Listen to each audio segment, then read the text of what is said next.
Kovai Sivaji colony பகுதியில் அனைத்து சமூக மக்களுக்கு உதவும் பேரவை அமைப்பின் சார்பாக டாக்டர் அம்பேத்கரின் 135வது பிறந்தநாள் விழா கொண்டாடப்பட்டது.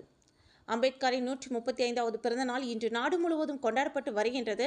அதன் ஒரு பகுதியாக இன்று கோவை சிவாஜி காலனி பகுதியில் செயல்பட்டு வரும் அனைத்து சமூக மக்களுக்கு உதவும் பேரவை அமைப்பின் சார்பாக அம்பேத்கர் திருவுருவப் படத்திற்கு மலர் மாலை வைத்தும் மலர் தூவியும் மரியாதை செய்து அம்பேத்கரின் பிறந்தநாளை உற்சாகமாக கொண்டாடினர்.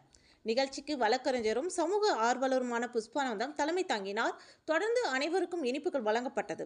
இந்த நிகழ்ச்சியில் ஜபா வர்ஷினி, மோகன் ராஜா, வழக்கறிஞர் குமாஸ்தாக்கள் லட்சுமி, செல்வராஜ், விடுதலை சிறுத்தைகளின் கட்சி சார்பாக சந்திரன், தீனு, 78வது வார்டு திமுக பிரதிநிதி அன்பழகன், ஜிஎஸ் சிட்பண்ட் உரிமையாளர் நாணயன், முனிசாமி, கோகுலம் காலனி கணேஷ், செல்வபுரம் அதிமுக ஜெயகாந்தன், வைத்தியர் பாலகிருஷ்ணன், காங்கிரஸ் சேவாதளம் சார்பாக ஜெயமணி, தனபால், வேளாண்டிபாளையம் அதிமுக செயலாளர் வேல்முருகன், சிங்காநல்லூர் அதிமுக கோபால் உள்ளிட்டோர் பலர் கலந்து கொண்டனர் என்பது குறிப்பிடத்தக்கது.